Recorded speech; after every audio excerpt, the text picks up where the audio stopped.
What's up, everyone, and welcome back to the Boost Your Biology podcast. Today, I am joined in with Zach Allison from the YouTube channel called Nutrition Library. Zach, welcome to the show, man. Thanks for having me, man. I'm glad to be here. Awesome. So, Zach, maybe let my listeners know a little bit about yourself. How did you become so fascinated into optimizing human health? Ooh, that's a good question. Yeah, been super into health and fitness for a very long time. I guess I started when I was back in high school playing sports and just trying to get into the best shape as possible to just destroy folks on the field. I like to describe myself as like the most average athlete to ever exist. And that's probably like, even to this day, extremely accurate. But yeah, so got super into nutrition when I guess I was in high school, just trying to get super lean. And that kind of carried over into college. And, without sports, really got into like weightlifting a lot and just really trying to optimize my body composition and kind of just aesthetics at that point. And really kind of got to a point, I guess my junior year, where I tried some like anabolic type of stuff, some PEDs, and really destroyed my health. Like it was a really bad decision. Like I always like to tell people, like, just don't go down that route if you don't have to. But yeah, I was definitely at a point in my life where I really kind of wanted to test the boundaries of like what my body was able to do.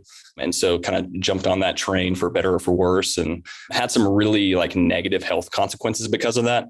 And so because of that, really that kind of like tuned me into like, okay, athletics and performance isn't the only thing, you know what I mean? And so that kind of really sparked my interest in my whole health journey. And that was kind of, again, my junior year of college. And yeah, so like ever since then, I guess that's been like 13 years ago, I've just really been on a health journey to kind of optimize not just performance, but also health at the same time, and really kind of see how those two interplay together. So Yeah, awesome. And just for my listeners, if you haven't already checked out Zach's YouTube channel, it's called Nutrition Library. When I was at the very start of actually creating my channel, I was actually like putting together a list of like maybe similar channels or people doing similar things. And yeah, you were definitely the standout channel there. So folks listening in, make sure you go and subscribe to Zach at Nutrition Library. He posts some really awesome content. But Zach, I sort of want to go back to like, you mentioned like the PED space. Like obviously that's a really popular space at the moment. Let's talk about like young men, like, the temptation for young men nowadays, like wanting results quickly in the gym, maybe not seeing good results. Like, let's sort of explore that. Yeah. I think it's interesting. I think most guys that get into the gym eventually, I think kind of get to that point where, the first few years of being in the gym, whether that be in like high school or whatever it is, like you see a lot of results, like a lot of increase in strength, a lot of increase in muscle mass, a lot of drop in body fat percentage. And like, that's somewhat addictive, you know what I mean? Like to see that transformation, over a short period of time. And I think you get to a point eventually where you start to plateau. And I think everyone that's been, in the athletic space for any length of time has experienced that. And so, yeah, like it's very tempting once you get to that point, I think, to really kind of like consider PED use, especially, gosh, I can't imagine for like, guys growing up in like the social media culture that we have currently, which is good for a lot of reasons, but also bad for a lot of reasons. And I think that being bombarded with like images of like sebum 24/7, like the god of aesthetics, it's like, like you just think that's normal, but it's like, that's not normal. You know what I mean? And so like we chase those results to some degree, and there's like a large amount of comparison that happens because of that. And so it's like super easy to just look in the mirror and be like, dude, what the heck am I doing? Like, why do I look like this? And like to not realize really that like guys like Sebum, like he's been in the game for 20, 30 years, like he's at the peak of his performance, and he uses a lot of PEDs, and like he doesn't talk about it. So it's easy for a lot of guys, especially younger guys, to assume that like that's, attainable naturally, and it's just not. And so, yeah, I think there's a massive temptation to kind of go down that road. And what about like your own personal experience? Like, do you want to just share with my listeners at one stage, did you completely like crush your natural testosterone production? Like what actually happened with yourself? Yeah. So I never tested like back then, like this was 2011. So this is like 11 years ago. And like testing back then was just not something that you did, it was a lot more difficult to get access to. Like even TRT at that point really wasn't a thing. And so, yeah, I'd never tested my testosterone. The only reason that I was on PEDs was to just get results in the gym. And even after I, was on PEDs, I really didn't have a good recovery process. I didn't get tested afterwards. And so I don't really have like any hardcore numbers as to like what happened to my hormones over that period of time. However, like the gains while you're on, like the gains in strength and the gains in muscle mass and the gains or the drop of body fat while you're doing things like that are ungodly, and it's something that you've never experienced before. And then when you come off of that, there's not just like a drop to baseline.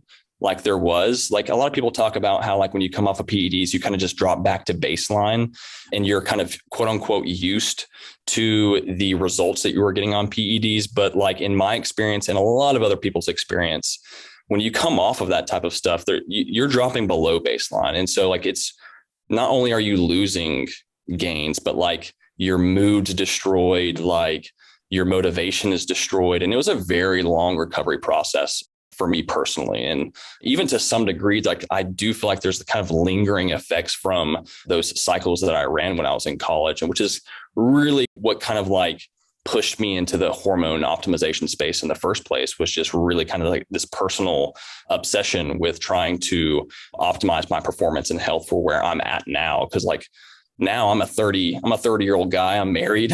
I got 2 kids. Like I'm at a completely different stage in life. And like performance is still important to me, but it's not God to me. Like there's other things that are also important as well now. Yeah. No, I think it's really important that we're like spreading this message, particularly for the young men. Like obviously, like as I said, the temptation is there. If you could go back in time, I guess you'd probably tell them to stay well away and, potentially look into the other ways to optimize your hormones, which we both talk about quite extensively. So I'd love to get into some of that, Zach, and we'll sort of dive into like, what would you say are like the biggest mistakes guys make when trying to like optimize their testosterone levels? Ooh, that's a good question. I think one of the first things that a lot of guys do are they kind of turn to the sexy supplements, which I talk a ton about, like on my channel. Like I'm a huge fan of supplementation, but I think that's a very small piece in the puzzle to some degree. Like I think sleep optimization, stress reduction, sun exposure, diet, I think are like the biggest things. Really optimizing your exercise, like not overtraining, which I think a lot of guys are doing, like really overtraining and reducing testosterone because of the fact that they're overtraining. I think there's a ton of different things that you could kind of point to that are more important than supplementation. But I think that because of like just the marketing behind supplements, just in general, like we're so bombarded with this message that supplements are like key or necessary, which again, like I'm a huge fan of supplementation, but again, it's just not the most important thing. And I think a lot of guys kind of jump to that as like their only strategy. Yeah. Well, let's sort of unpack like the nutrition side of things. Yeah, because like I'm sure that you've experimented with a range of different, diets over the years or different food groups, things like that, maybe food timings, things like that. Yeah, let's sort of unpack that. Let's go into like, I guess, the macronutrient breakdown. What would you say is like most conducive to, optimal hormonal status for men? Ooh, that's a really great question and a super controversial, and I like it. Yeah, I'm a very big fan of like moderation in all of your macronutrients. So like a moderate protein intake, a moderate carbohydrate intake, and a moderate fat intake. And the reason I say that is like, one, I think protein is one of your more key nutrients when it comes to muscle growth, mood. There's a lot of things that protein is great for. But I think one of the issues that is possible to run into when you're kind of like trying to optimize your macronutrient intake is people tend to kind of like overdo the protein sometimes, which is not often the case, but can be the case. Or either one, they'll do that, or they'll drastically increase their carbohydrate intake or their fat intake. So they'll overdo it on one of the 3 primary macronutrients, and thereby kind of like necessarily have to reduce their other macronutrients, which thereby has a detrimental effect on testosterone levels. Like when protein's too low, it's going to lower testosterone. When carbohydrates are too low, it's going to lower testosterone. When fats are too low, it's going to lower testosterone. So like when any of one of those three macronutrients gets out of whack and gets too high, like it's going to lower necessarily the other macronutrients and thereby have a detrimental effect on hormones to some degree. Yeah, for sure. For sure. As far as like the, let's sort of unpack the fat sources. Like just personally, I know like some of my favorite things like olive oil, coconut oil, maybe ghee, butter, and then obviously like saturated fats like, steak and things like that. From a, fat perspective, something that's trending quite a lot now is the polyunsaturated, the PUFAs. I know we've had a chat offline about these polyunsaturated fatty acids. Do you want to sort of explain to my listeners why, these PUFAs are potentially problematic? Yeah, polyunsaturated fats are terrible, man. Like that's one of the things I was talking to one of my buddies the other day, and he was like, he's kind of like getting into the whole like biohacking thing, which has been cool because it's like, we're in this world a lot. And so like, we're super hyper focused on all this like research and information. And then like to see one of your buddies like actually get interested in it was kind of cool. But anyways, I was telling him, like, he was asking me, like, what are some of the things that I should avoid? And I was like, well, honestly, I think one of the only things that you should just outright avoid is polyunsaturated fats. And I think there's two primary reasons for that. One is that your body kind of tends to operate on a good ratio of omega-3s to omega-6 fats. And whenever that ratio gets out of whack, it's going to have a detrimental effect on pretty much everything metabolically in the body. And so, obviously these are things like seed oils, primarily nut oils as well. And really your only good source of omega-3 fats are fish and brain, to be quite frank. Like a lot of people don't talk about that a lot, but that's one of my favorite sources of omega-3s. But yeah, so omega-6s, whenever they are in a higher ratio than omega-3s, they're going to just destroy your inflammatory pathways, which is going to destroy your immune pathways and throw all that out of whack and have a detrimental effect on just neuroinflammation, which also subsequently eventually also suppresses testosterone production. So yeah, that's kind of one of the primary ways.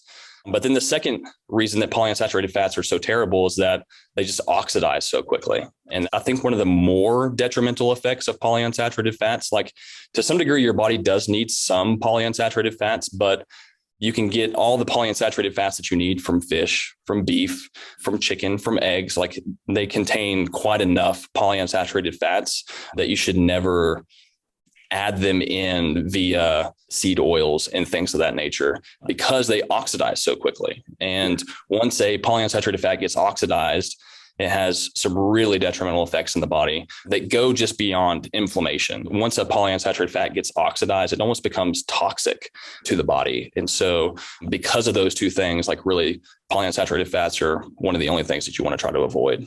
Yeah.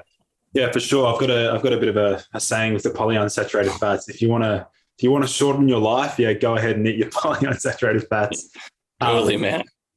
As far as, you mentioned brain, and this is quite funny because you're going to have like two biohackers just geeking out about eating brains on a podcast. But from a nutrient perspective, obviously brain would be very high in cholesterol, I'd imagine, and phospholipids and things totally. Like subjectively, like have you noticed any effects by incorporating brain into your diet at all? Yeah, I think the two primary things that I've noticed are improvement in cognition and then reductions in stress. And they're fairly noticeable in my opinion. And I think the reason for that is because of how high beef brain is specifically in phosphatidylserine, which I'm sure you're well aware of. But what's interesting about the phosphatidylserine that's in brain is that it's complexed with DHA. And so like there are a lot of folks buy, and I do this too, but like I'll take phosphatidylserine that's extracted from sunflower, and that does have a level of an impact on cognition that is quite noticeable and reductions in stress to some degree. However, typically the phosphatidylserine that is sourced from sunflower is complex with linoleic acid, which is to some degree, somewhat inflammatory. However, because it's in such minute amounts. I don't think it has a detrimental effect. However, what's interesting is like, especially within the research, there's a kind of a divergence between the phosphatidylserine that is sourced from brain versus when it's sourced from soy or sunflower. And I think a large reason for that is because of the fact that the phosphatidylserine that is found in brain specifically is also complex with DHA, which also has further health benefits to it. Yeah, that's interesting. I completely forgot about phosphatidylserine. That's like one of the stealth like anti-cortisol supplements that I don't know, I just keep forgetting about it. But I hate to interrupt you. What's interesting on that note is that, it gets a lot of attention for its ability to reduce cortisol, but the only studies that have shown that phosphatidylserine actually reduces cortisol have been the studies that exclusively use brain-derived phosphatidylserine. Wow. And so a lot of companies like to market their phosphatidylserine product as having the ability to reduce cortisol, but it's only the brain-derived phosphatidylserine that actually reduces cortisol, which is actually that massive divergence that you see in the research is because of the fact that brain-derived phosphatidylserine is complex with the DHA. But I mean, like the percentage of products on the market that actually list their phosphatidylserine as extracted from brain, like how many? It's only a very small percentage, right? There's none. So because of the likelihood of mad cow disease, it's actually illegal to produce it now. So you kind of have to buy like beef brain from like Australia, actually. So this is actually in America. So in America, it's illegal to sell brain-derived phosphatidylserine or produce it at least. It's not illegal to sell it, but it's illegal to produce it. Brain here in America is classified as a hazardous material. And so butchers are actually required by law to throw away beef brain when they're butchering cows, which is pretty interesting. Yeah, dude, that's crazy. How do you go about actually cooking like the beef brain yourself? Oh, I don't cook it. I get it freeze dried, but it tastes really good. I just dry scoop it, man. Yeah. It actually tastes pretty good. It's got like a very like savory flavor to it, a very interesting flavor to it. But yeah, it legitimately does taste good. But there's a couple of different companies that produce beef brain, like freeze dried beef brain. It's very hard to find, but once you find it, you know it. And it's one of my favorite supplements. Yeah, awesome. As far as some of the other, like, I'd imagine there'd be other nootropics / peptides found within beef brain, like other growth factors, things like that, right? Yeah, that's a good point. Yeah, I would assume that there is. I would assume that's one of the reasons that there's like a noticeable kind of like improvement in cognition, even apart from like when you compare beef brain supplementation to like phosphatidylserine from soy lecithin, like there is even like an experiential difference there. And I would assume that that's because there's other compounds that are found in the beef brain, like, nerve growth factors and things of that nature that are just present in the tissue. And there's probably some choline in there as well. There's sphingomyelin, I think is what it's called. I'm kind of blanking on the enunciation of it right now, but these kind of like choline molecules that are like precursors that also have some fairly interesting impact on nerve growth and cognition and things of that nature. But there's no studies really, like no one's assessing brain specifically for its nutrient content. Like you can find some like rough estimates on phosphatidylserine content and DHA content. But when it comes to like the growth factors, there's really not any hardcore research on really any organ supplementation for that matter. So it's kind of a gray area right now in the research, which is somewhat frustrating. But at the same time, like I do think eventually we'll kind of get there to where we're somewhat interested in seeing what's in those things. Yeah, no, it's definitely an exciting space. I was just imagining yourself and one of my mates at school, like we're all eating brain, and I just shout out to you, like, bro, I can feel my BDNF increasing.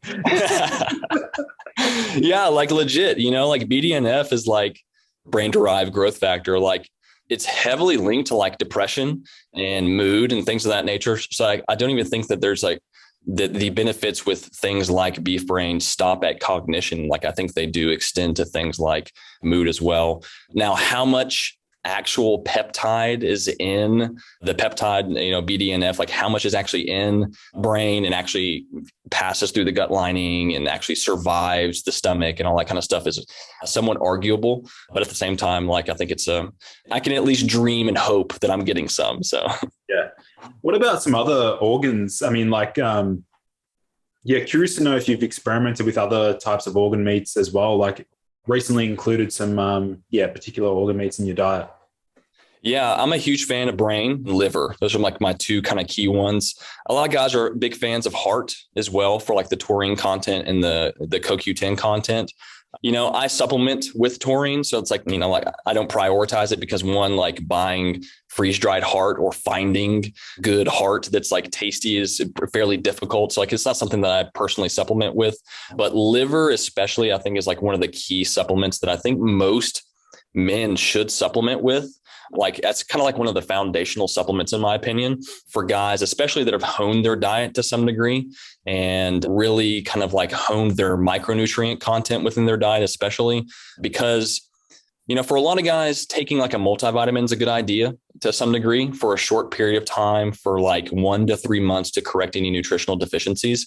But I think beyond that point, I think the stress should kind of fall on the diet for providing micronutrient intake. And at that point, I think dropping a multivitamin and kind of shifting towards taking a liver supplement is a really good option, simply because liver contains a ton of micronutrients that are extremely difficult to get through the diet, namely things like vitamin A. Like preformed vitamin A is extremely difficult to find in nature, and copper, I think, is another huge micronutrient that's found in liver that is super crucial in balancing out zinc intake. Like I think you've talked a little bit about this before, but like, zinc's really easy to get because it's super abundant in red meat. So like any muscle meat that you're eating from a cow, you're going to be getting a lot of zinc from. And so like I eat a ton of red meat, like a pound a day.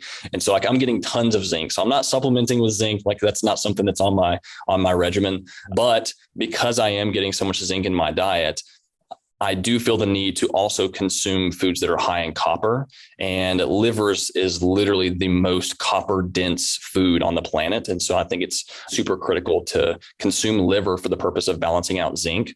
And then again, going back to vitamin A, like vitamin A is really only found in liver, maybe eggs, and specifically that preformed vitamin A. Like a lot of folks don't realize that like all the carotenoids that are found in like peppers and tomatoes, like I think the last time I looked, you need to like 600 times the amount of carotenoids in order to properly process those carotenoids and actually turn them into active vitamin A.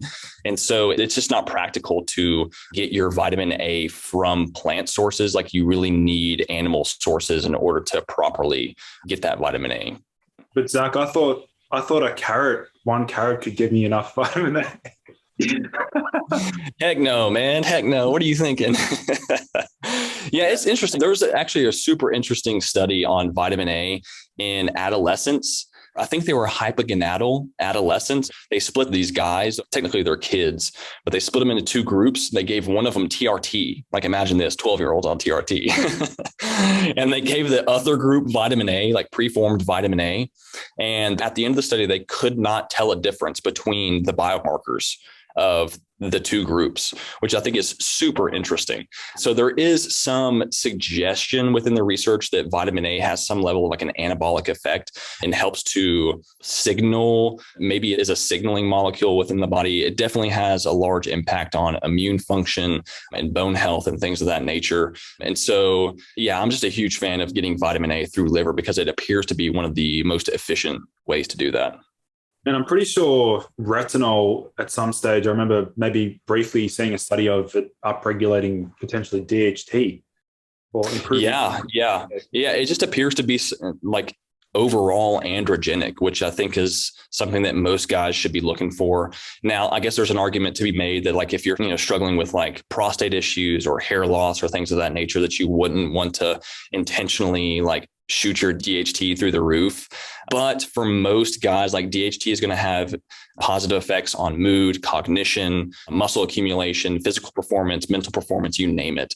So again, like I'm a huge fan of not just optimizing testosterone levels, but also optimizing DHT levels, which I think DHT just gets a really bad rap, mainly because guys that are talking about DHT are typically on TRT and have, super physiological levels of testosterone. And when you have super physiological levels of testosterone, like you're also going to have super physiological levels of DHT, which will have detrimental effects. And so For guys that are natural, though, like you really want to optimize and increase DHT levels and testosterone levels as much as possible, in my opinion.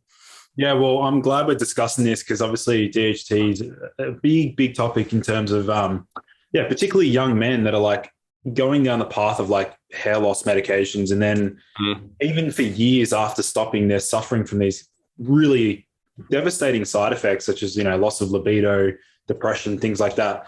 Let's actually like go into some of the DHT boosting strategies. I know I've got my huge repertoire of ingredients for that, but yeah, I'd love to hear about your strategies for boosting DHT. Yeah, my strategy really isn't for boosting DHT per se, but it's eliminating things that are going to decrease DHT. And so the main thing for me is I eliminate lignans. So lignans have a super high ability to limit the 5-alpha reductase enzyme, which is the enzyme that converts testosterone into DHT.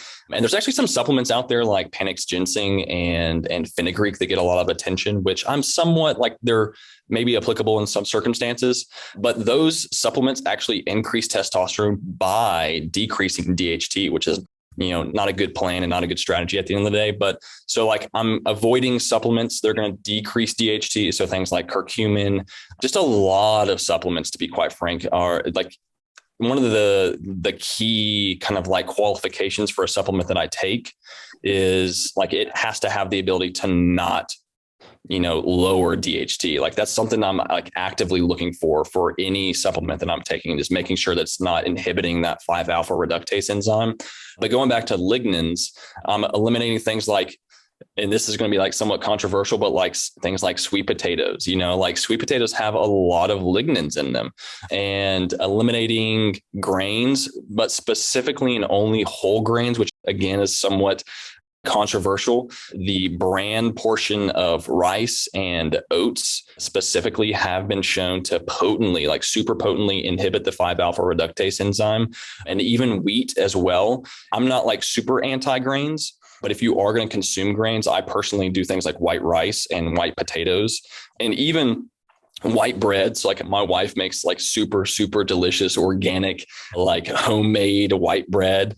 And yeah, I don't notice any detrimental effects from those things specifically. Now, like even like the white bread is somewhat controversial because there's some research to suggest that gluten also hinders the conversion of testosterone into DHT, but it only appears to occur in men that like have celiac disease. And so guys that are sensitive to gluten, you will experience some level of inhibition of that 5-alpha reductase enzyme and thereby experience a reduction in DHT. But for guys like me, like I got the genetic test done several months ago and I'm not sensitive to gluten, which is amazing. Like it was like the best news I ever got.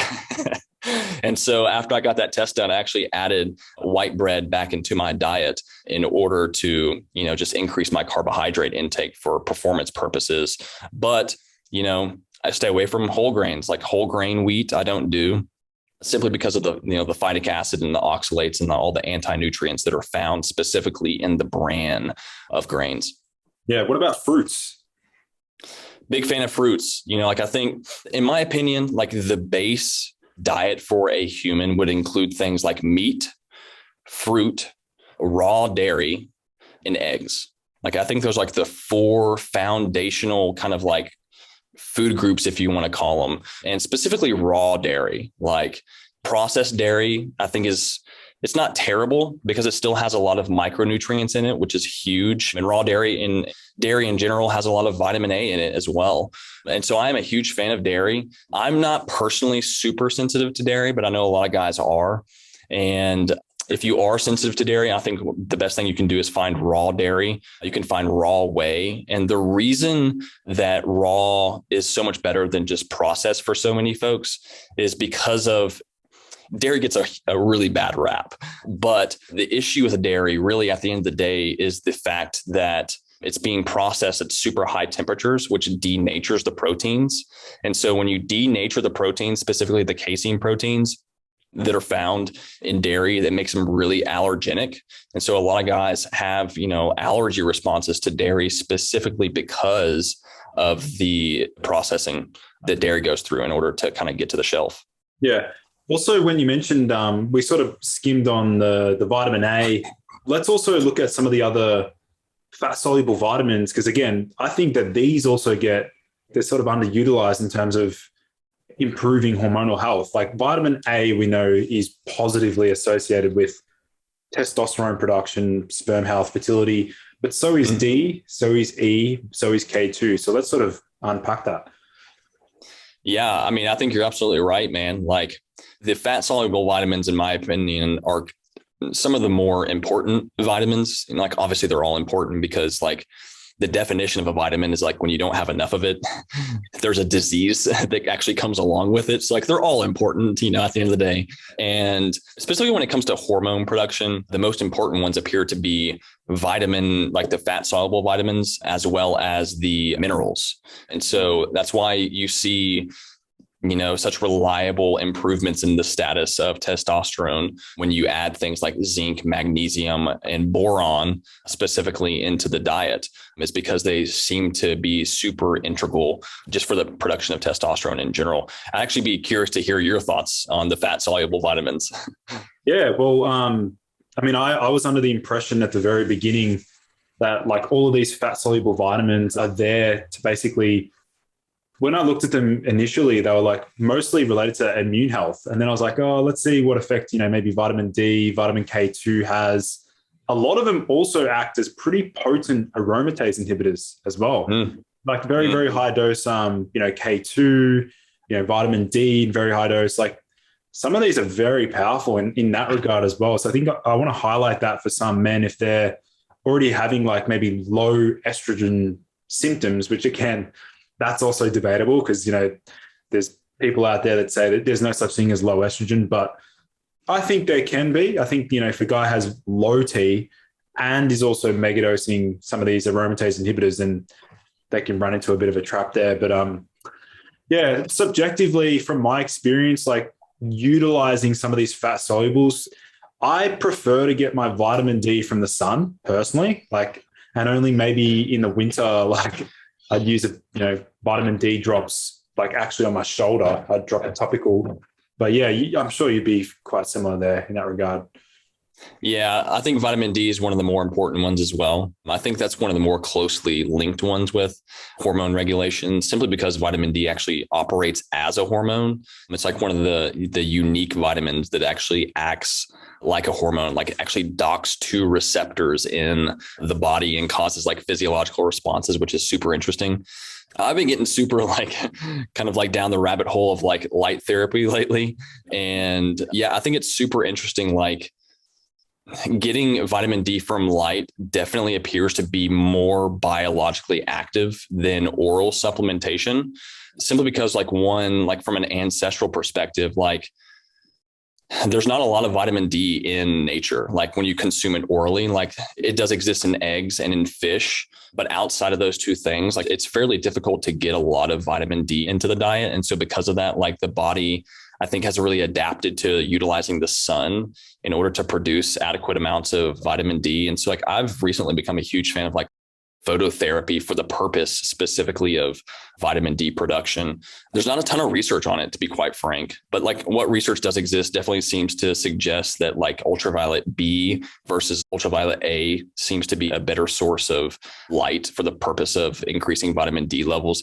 I'd be curious to hear your thoughts. Like, do you have like a specific protocol when it comes to like light exposure, like sun exposure? I mean, you're in Australia, so I'm sure you get a lot. Here in Tennessee, man, we don't get a lot of sun in the winter. Well, it's funny you mentioned that because like I had a friend ask me the other day, is like, you know, what are your thoughts on actually sunning your balls? And I was like, man, I've been doing this for a number of years now, but I think what's different with the way that I approach it is that I literally do it for like 3 to 4 seconds a day. Like I don't do the like 2 minute, 3, 4, 5, like the long bouts of sun exposure. I literally just do it as like a quick stimulus to quickly like trigger ATP production. I don't want to overheat we know about heat. Heat damages the sperm. But yeah, literally like 3 to 4 seconds, like quick flash. And then, you know, Are people around when this happens? Oh yeah, I got all the neighbors are watching whilst I do it. Great, man. It's great. That's awesome, man. Yeah, I'm actually doing a video on this right now, like doing research for it. And it's super interesting, man. Cause like almost every ounce of research that has been performed on like the relationship of like phototherapy and testosterone has shown positive results. And so like, like we have this epidemic currently of like low testosterone globally. And I do think one of the large contributing factors to that, like there's a ton of contributing factors, but I think one of the large contributing factors is the fact that we're just not getting in as much sun as we have historically. Like our bodies are adapted to get a specific amount of light per day in order to optimize vitamin D production and to also stimulate the HPG axis in order to kind of initiate that top down stimulation of testosterone. And like when we don't get that either through the eyes or through like skin exposure or direct exposure, like I think there's actually a good amount of research to suggest that like direct exposure of the testes to infrared light, but also red light and UVA and UVB, which all come from the sun, like all of those forms of light seem to have some level of effect on hormone production, which I think is super interesting. Yeah. And then obviously like there's different like devices out there. Did you sort of dive into like specific wavelengths and have you looked into like duration of use? Because I think a lot of guys actually like overdo it, like just like we do with supplements. A lot of guys overdo it with the red light as well. Yeah, I think that's very possible. Like there is some research to suggest that like overdoing it can actually have detrimental effects. Like there's been some studies performed in rams, for instance, that exposed rams to like the same frequency of light that mice were, and the mice experienced an increase in testosterone and humans experienced an increase in testosterone. But when the rams were exposed, they used a much like higher wattage and it actually decreased testosterone and fertility as well. So there is like this happy medium, like I'm kind of like under the impression that like, as long as you're not stepping into like that place of like being uncomfortable, kind of like your skin, you know what I mean? Like when you're in the sun, like it feels good for like the first like 30 minutes, like direct sun exposure at like high noon. But then like 45 minutes, an hour, 2 hours, 3 hours go on. It's like you start to feel like an actual pain sensation. And I think that's kind of where you kind of step into like, okay, now you're starting to do detrimental effects to the human body. And so I think it's somewhat intuitive in my opinion. Like if you're doing that type of therapy and you experience, any negative consequences like physical pain while you're doing it, it's like that's probably having some type of detrimental effect on hormone production as well. So yeah, like I don't think like the research is really clear right now, but I do think to some degree that I think there's an intuitive approach that can be used to really optimize that area of life. Either one of us has to do a video. I sunned my balls for 30 days and here's my testimony. There's some videos out there, man. There's some pretty crazy results. Like I've never really done like a pre-test and post-test, but like I would assume that like there's definitely like a positive effect from doing it. Yeah. With some of the, I was just thinking about like some of the research, like imagine being like a male fertility or male sexual functioning researcher. And like their job is to count how many times a male rat mounts to a female rat. Imagine like that's your job and you come home from work and your wife's like, honey, how was your day? He's like, yeah, I counted male rats. I jerked off 4 rats today to get some semen samples. It was terrible. Yeah. Yeah, man. It's funny, man. It's some good stuff though. Yeah. I'm super interested to see like if any further research actually comes about on this. Like, I think there's some definite like special interest in like light therapy not being a thing. Like the TRT industry is a multi-billion-dollar industry now. And I think a lot of people don't give that credit. Like there's a lot of marketing behind the TRT industry right now. And so it's really in the medical industry's best interest that we have low testosterone.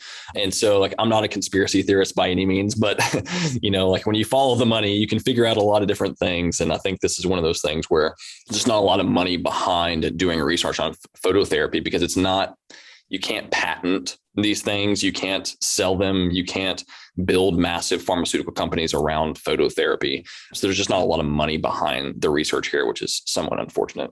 Yeah. As far as like let's look at some of the like medications again, because there's many different medications that have been shown to have, negative effect on hormonal health. Do you want us to maybe uncover some of the common ones that maybe guys are using that they're maybe not realizing that they're having a negative effect on their hormones? Like specifically like supplements? Pharmaceutical medications. Oh, yeah. Yeah. From my understanding, like a lot of pharmaceuticals do. I'm actually not super familiar with the pharmaceutical research and their like direct impact. Like I know things like anti-androgens, things like finasteride and drugs of that nature. Yeah, they'll help you keep your hair, but it's like all the other side effects. I think it's just, if you're going to use something like that, using it topically is definitely the way to go. But I'm curious to hear your opinion on this. Like, what are some pharmaceuticals that are, somewhat detrimental to androgen status? Yeah, so like metformin has been shown to like increase SHBG and lower free testosterone by up to like 20%, I believe. Do you know if that like extends to supplementation of berberine? There's no research on whether berberine impacts SHBG. If anything, although there has been some studies looking at its effect on sperm count, I don't think it'd be much of an issue with berberine in moderate doses. But also like other categories, for example, SSRIs, like selective serotonin reuptake inhibitors. Oh, totally. Through the increase in prolactin, having a downstream negative effect on testosterone secretion. There's so many.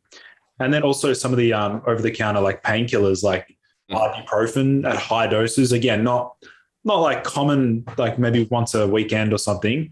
Not going to have a huge effect, but like daily use of painkillers, like again through the opioidergic pathway. Again, I think is actually one of the pathways in which lion's mane lowers libido. Maybe it's not so the DHT inhibition. Maybe it's the opioidergic action of It's a fancy word, man. That's a fancy word right there. Opioidergic. I'm going to have to use that. I like that one. Yeah, no, I think you're absolutely right. What I think is super interesting is to kind of like extrapolate that research from pharmaceuticals. You know what I mean? So it's like we know that there's detrimental effects from SSRIs when it comes to like androgen status and kind of just even, neurological status. So like when you increase serotonin, it's going to, suppress dopamine, which is going to have like a negative impact on motivation and things of that nature. It's like, what I think is interesting is to extrapolate that data into like more natural stuff. So it's like, okay, if these pharmaceuticals are having these negative impacts through these pathways, like what are some natural things that a lot of people are doing that also maybe there's no research there yet on the detrimental effects, but like the metabolic pathways are matched up to such a large degree that you can kind of like infer that like, well, if this pharmaceutical lowers this and has this detrimental effect because it lowers that, like maybe this supplement or this food group could also do that, Yeah. And like, that's from what I remember, like that's one of your primary kind of issues with ashwagandha, wasn't it? Yeah, the serotonin boosting aspect of ashwagandha, but it's interesting to like that, like the ashwagandha almost overrides that rule because whilst it's increasing serotonin, it also increases testosterone and lowers cortisol, but it's just like a sneaky little stealth effect that ashwagandha can have on guys that are sensitive, like who already have like high baseline serotonin. They just cannot tolerate ashwagandha because it like has that numbing effect. I think it also like kind of builds up over time. You know what I mean? Like, and this is my experience with ashwagandha. Like when you first start taking it, it's like, oh man, like this is a much needed like stress reduction. But I think your body eventually kind of like adapts to it. And so like you adapt more so to the positive effects. And then once that happens, you become more aware, so to speak, of the negative effects. And so it's like, as you extend, and this is like with a lot of supplements that I've experienced, especially herbal supplements, that like when you initially start taking them, there is that positive effect that you experience. But then like over time, it's like, oh man, like the positive effects diminish. And then once they diminish, then you start to kind of notice some of the negative effects. And really to some degree, this has been my experience with almost every herbal supplement. Like what are some herbal supplements that you used to be a huge fan of and you're like, not so much anymore? Well, dude, when you mentioned ginseng before, I used to abuse ginseng when I was younger. I'm pretty sure there's like on PubMed, you can search ginseng abuse syndrome. It's actually a thing. No way. Were you like getting it from like a drug dealer at your school or something, like behind the bleachers? Yeah, sneaking into the school cabinet, like the herbal medicine dispensary, get it got busted for stealing that. I'm joking. I used to use mega doses of ginseng. Like this is when I was maybe like 18 or 19, around that age. And I knew about what it was doing. I knew like subjectively how I was feeling from it. But only until I stopped using it was when I realized how damn like irritable / anxious it would make me, and like how like ridiculously awkward I'd be socially as well. Like, yeah, that's actually very interesting. Ginseng's somewhat dopaminergic, which is like where you kind of experience that increase in energy and motivation and mood. But like dopamine does that. Like it makes you kind of so laser focused that you kind of become not aware, like socially, of like how you're perceived by other people, because it suppresses some of like the serotonergic and like the oxytocin, if I got that right. So like the oxytocin is like that social bonding neurochemical. It's like a neurohormone, so to speak. And when you like increase dopamine to a really large degree, it suppresses oxytocin and makes you really, like you said, like super kind of like not self-aware in social settings, which I think is super interesting, which is like, at the end of the day, you have to kind of like when you're doing nootropics and like experimenting, you have to realize like necessarily sometimes when you increase one area of cognition, it'll actually suppress another area of cognition. And like social behavior is a really underrated, area of cognition to some degree. Yeah, it's like a trade-off. And then it's also like a time and place for these things. Like, let's say if I'm in a library, for example, and the arousal levels are like super low, like general like body state, not like sexual arousal, but like, intellectual arousal. I need some ginseng. I'm glad you clarified that. Even like also subjectively, when I used ginseng, like it would have the most warming effect on the body. Like I subjectively feel really warm and hot all the time. And I remember just being like, just my cold tolerance was improved so much. And if you have a look at some of the, like if you consult with like a traditional Chinese medicine practitioner, they literally say, do not prescribe Korean ginseng for young men. That's what they literally say. Do not, because they know that it's like, it's just not agreeable with a young man's constitution. I understand why. That's interesting. Yeah. I think there's also some like rhodiola, for instance, I think is another one, like another adaptogenic herb, kind of like Panax ginseng to some degree. It's somewhat stimulating, but also kind of stress reducing at the same time. But I think a lot of those adaptogens also activate like neuropeptide Y. And like, from what I remember, like that's strongly linked with like heat tolerance. And so it's like, there's like this aspect of like, you become tolerant to heat to some degree when you're taking adaptogens, which is obviously a form of stress to some degree, which, maybe explains, neurochemically that specific reaction that you were experiencing. Yeah. Also, like as far as like, and now that we're on the rabbit hole of like ginseng, I remember there was some pretty cool research on it, like interacting with like morphine tolerance as well. Just like Shilajit can do that. Have you seen some of that research? Yeah, I've run across it. Like, I don't think there's any like, surefire mechanism that's been identified as to that. I would dare to say that it's suppressing the morphine, like agmatine does the same thing, right? Yeah. So it's like, it's kind of suppresses the high from morphine so that when you take morphine away, you don't necessarily kind of experience the withdrawal symptoms. Now I'm just speculating there. I could be completely wrong, but yeah, it is fairly interesting. Like, I think there's also some other studies with Panax ginseng in reference to like nicotine withdrawals. Like when you co-administer Panax ginseng with nicotine and then you take both of them away at the same time, there's less of a withdrawal symptom, which is super interesting. And I think it might have to do with like the NMDA receptors and kind of like modulating some of those, neural pathways that I don't think are super clear yet though. The whole rabbit hole, if I had a like a massive whiteboard, which I want to actually buy one, just to like, just list out all the herbs and then list out like common things like caffeine, nicotine, carnitine, and then just look at the different pathways, the intersecting mechanisms. It's so much fun. Like only we would find it interesting. Yeah. I actually think that's like actually somewhat necessary to some degree with like herbal supplements. You can probably throw caffeine, nicotine in there as well, because when they do one thing, they also kind of like, do this negative thing over here. They're very similar to pharmaceuticals in that regard. And that like pharmaceuticals are super effective at doing specific things. But a lot of times when you do those specific things, you also are doing a detriment to other areas and cause, side effects. And a lot of herbs the same way. And so I think it's important to understand the mechanisms of action when you're taking something, because, again, with like ashwagandha, like understanding the metabolic pathways of what it's actually doing. Because like stacking something like ashwagandha that decreases cortisol with another compound, say like, brain-derived phosphatidylserine that also lowers cortisol, can actually lower cortisol too much. And so it's important to kind of realize some of the cross-acting mechanisms so that you're not, overdoing one specific pathway and screwing your body over at the end of the day. For sure. What about as far as like merging blood work with symptoms? Like how do you go about, how much emphasis do you place on blood work versus how a guy is feeling? That's a really good question.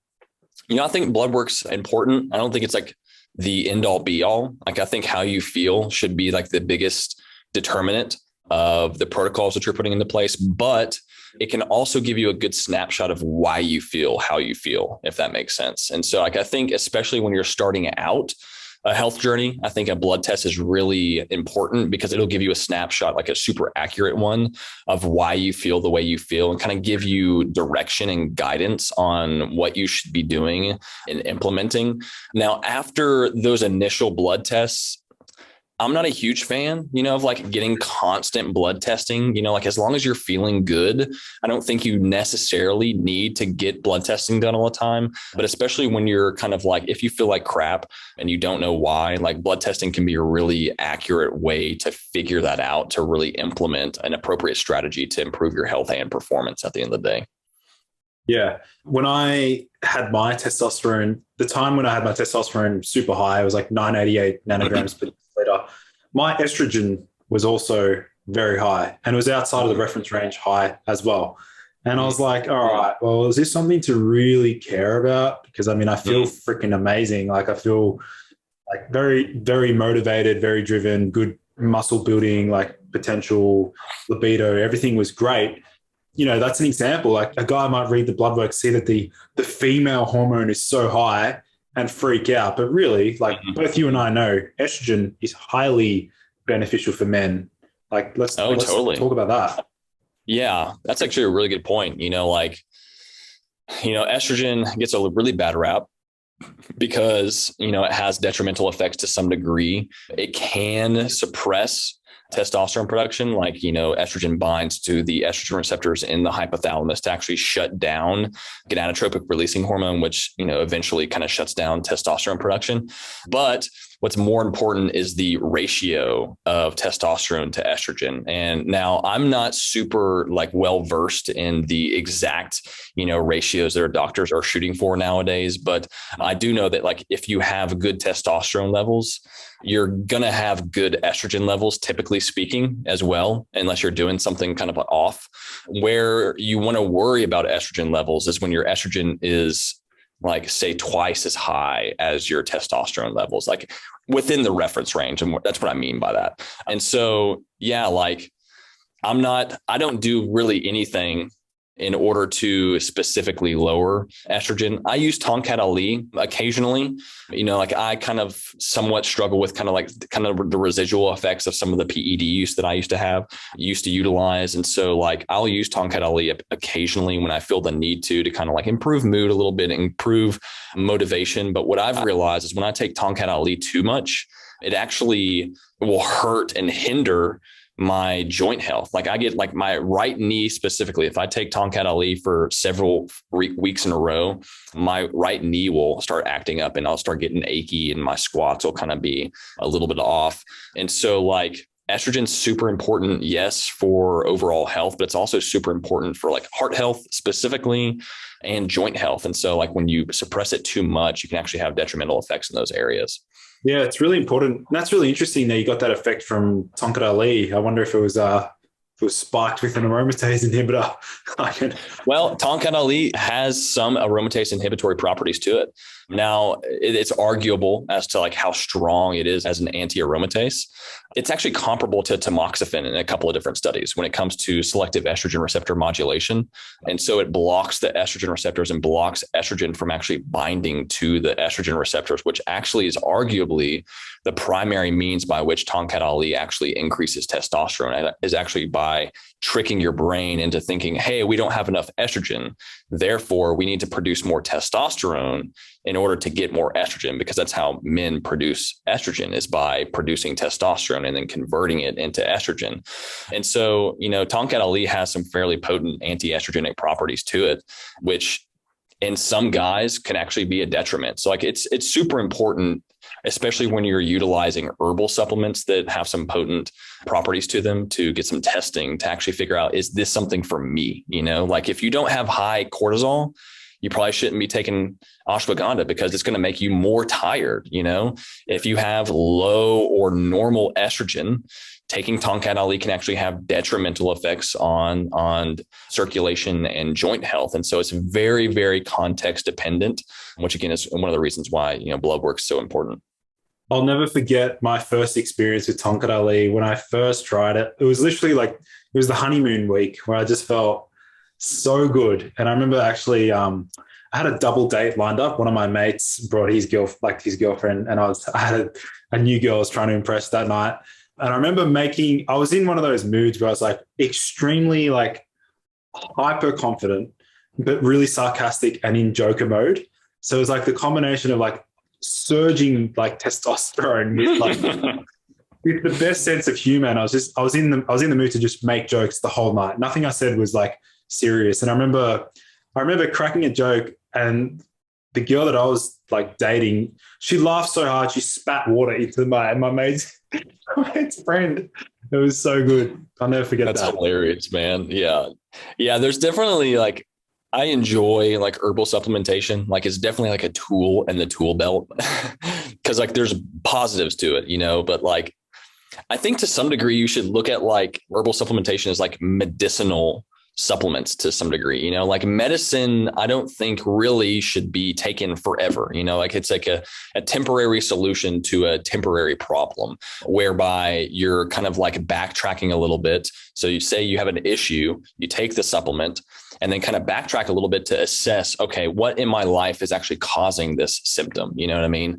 And that's why I've kind of like shifted my personal supplementation strategy more to like nutrients as opposed to like herbs. Like, again, I'm still a big fan of like herbal supplementation, but like prioritizing macronutrients. So your proteins, your fats or carbs, your micronutrients. So all of your vitamins, your minerals, focusing on those things. And then even going beyond that to focusing on like phosphatidylserine and your phospholipids and choline intake and even like singular amino acids like taurine, which I know you're a huge fan of. Like, what was your experience with taurine? When I was putting together the protocol, like to massively increase my testosterone, taurine was a staple. I was using about 3,000 to 4,000 milligrams of taurine, but I was using it literally daily for months. Yeah. And I'm sure we've seen studies suggesting that it can upregulate steroidogenic enzymes in rats, totally, and protecting against oxidative damage in the testes, just like many of the other antioxidants that we use. Yeah, no, I love taurine. I think that was also like, I find it extremely anxiolytic as well. Like it has a very pronounced anti-anxiety effect, and it also warms up my body as well. Like I do notice feeling warmer when I use taurine as well. Yeah, I kind of feel like that might be like an effect of a lot of like GABAergic compounds. You know what I mean? Like I know taurine's very GABAergic in its activity.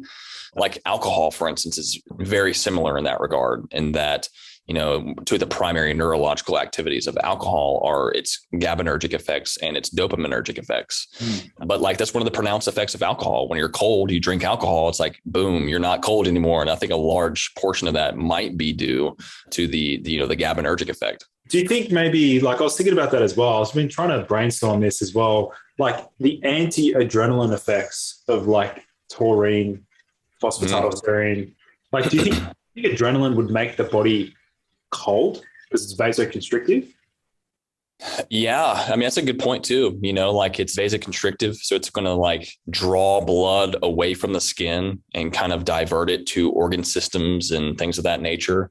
Like, that's one of the reasons why I think it's important to, if you're going to be consuming like caffeine or really any stimulant before a workout, to like stack it with things like citrulline. And I've become a huge fan of lately of like betaine nitrate, which betaine in and of itself is like an osmoregulator, which is going to, increase fluid balance in the bloodstream.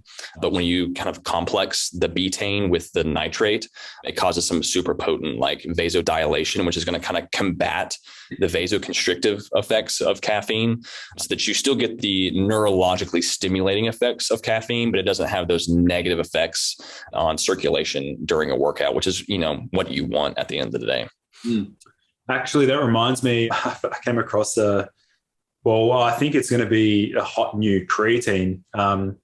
It's the precursor of creatine, which no one knows about. Have you heard of it? It's a guanidinic acid, GAA. Oh, interesting.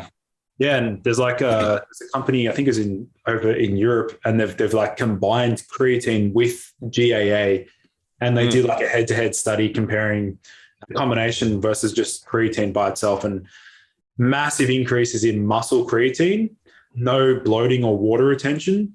I was like, dude, this is literally, I know creatine monohydrate is the gold standard, but this is like, how does it even go beyond the gold standard? The platinum standard. Yeah, that's interesting. I've never actually heard of that before. I'm going to have to do some research on that. Like, I'm a hyper responder to creatine. Like, I notice creatine the day I take it. Like, one, it's neurologically stimulating, but also I think it's a methyl donor. And so I am positive for one of the MTHFR mutations, which makes me, have worse methylation in the body. And so like, that ends up having a detrimental effect on homocysteine levels and mood as well. And so like, I'm a hyper responder to creatine in that, like, it improves my mood almost immediately after I take it, which could be because of the methylation, but it also could be because of the, the stimulation of the NMDA receptor, which, creatine has been well established to kind of like cause that cascade of events within the central nervous system, similar to like D-aspartic acid, which I'm not sure if you are super familiar with D-aspartic acid, but I've kind of like hopped on a D-aspartic acid train as of late. Like, I didn't used to be a very big fan of it, but I was digging into some research specifically on like, it actually appears to be effective in hypogonadal men specifically. And so like, it doesn't appear to be effective in men long-term that aren't hypogonadal, but it does have some acute effect. And it also appears to have that similar mechanism to creatine in that it stimulates the NMDA receptor, which is, good for overall alertness and cognition and memory consolidation during the day specifically, Yeah, no, that's awesome. Actually, that reminds me, I think one of my early Instagram reels was like, creatine, similar to ketamine, exerts an antidepressant effect through some sort of similar pathway. I was like, yeah. And then also creatine enhances the antidepressant efficacy of SSRIs. So like, yeah, pretty cool. That's super interesting. Yeah. And those mechanisms kind of confuse me a little bit. Yeah. I think I'd have to brush myself up on the research, but yeah, it's super interesting that there's a somewhat of a good correlation with creatine and depression and mood. And again, I don't think in the research, it's super clear as to what the exact mechanism is, but there definitely seems to be some clear association with creatine and mood, which I do think is somewhat interesting. Well, just think about it like this. If creatine's acting as like energy substrate, depression it's usually seldom melancholic, like flat mood, or like it's a hypometabolic state in the brain. So it just makes sense. Like anything that's going to feed ATP would enhance neurotransmitter synthesis release. just like D-ribose. Have you ever used D-ribose? Mm. I've never personally used it. What's your experience with it? Oh man, that stuff is super potent, like for like baseline energy and mood. Actually, I combined D-ribose once with uridine and a small amount of bromantane, and I was definitely hypomanic. Yeah, I was sleeping like 6 hours a night, and I just had so much energy, and I was just pumping out content. Um, but yeah, give D-ribose a shot. Like if you 5 to 10 grams a day for like a month, and you will notice an energy boost from that. So what is D-ribose? D-ribose is a carbohydrate, right? It's a naturally occurring sugar. Yeah. Yeah. And Oh, it's interesting. it's an energy, like it's literally what they give to patients that have had heart attacks, like recovering from cardiovascular complications. They load them up on D-ribose. It's one of the first and foremost like well-studied supplements for like chronic fatigue syndrome. So fascinating. Yeah, no, it's cool. That's really interesting. I didn't know that. Yeah. You brought up uridine too. Are you a fan of uridine? Do you do that regularly? Uridine changed my life. It really did. Like I don't use it anymore because I know the state that it can get me in, but like the state that it got me in, like to actually build my business and like get shit done and just turn me into an absolute workhorse where like it got me to the point where like I would finish tasks, like I would literally tick off things on my task list and then I'd be like, oh, I want more, like give me more work. I was like looking for more work to do. And then also I remember one time using uridine just before going to like a social event with some friends and the verbal fluency was insane. I felt like I was talking at 1,000,000 miles an hour and I just felt like I could access the words super quickly and really easily. It was just amazing. Yeah. Yeah. I'm a huge fan of uridine. Like that's one of my top nootropics, like for sure. Like phosphatidylserine and then uridine, I think are like a match made in heaven. Like phosphatidylserine tends to be somewhat inhibitory to some degree. And then when you combine it with the uridine, and they're both kind of like involved in that phospholipid production kind of pathway within the brain. And they both individually kind of have like effects on nerve growth factors and dendritic outreach of nerves. So like nerves trying to actually communicate with other nerves. Like that's why I'm such a huge fan of like phosphatidylserine and uridine specifically, is because not only do they give you like a potent, like noticeable effect in the moment of like, oh man, like this is improving my cognition like in real time, but they also appear to long-term improve the connections of neurons within the brain, which I think is super, super interesting. And it's like one of the downsides with, taking things like 5-HTP and even possibly like, alpha GPC and mucunipurines, which provides L-DOPA. Like when you have those direct precursor molecules to those neurotransmitters, it kind of, short circuits that metabolic pathway that you're typically uses to produce those substrates, and long-term actually has a detrimental effect. Whereas like uridine and phosphatidylserine are like different in that they're actually like appear to be nutrients that your nerves are using in order to grow and connect and create new pathways, which I think is super fascinating. Yeah, I totally agree, man. Like I love looking at like uridine and some of these nootropics is like, it's a true nootropic because it's compounding benefits over time. Like you're seeing benefits. And then also like, I remember when I was looking into uridine, number one, yes, it enhances dopamine, potassium evoked like dopamine release, lowering prolactin. And then also, what was the other study? It was, potentiating the effects of stimulants as well. So like if you're a coffee drinker and you've lost that sensitivity to like stimulants, you can use a small dose. And I found there was like a biphasic effect with uridine. If you megadose it above like 600 milligrams, for example, say goodnight, like you're going to sleep. Whereas like low doses below 150 milligrams, that's super stimulating for me. Yeah, that's fascinating. So you say below 200, is that what your magic spot is? For me, because I've used it so much now, like anything less than 150 milligrams is fine. But that's also contingent upon like how many eggs I'm eating per day. Because like if I'm eating like 2 or 3 eggs a day, I don't need as much uridine. Like I only need a little bit, because then eventually like you run into like the choline dominance, like the choline excess symptoms.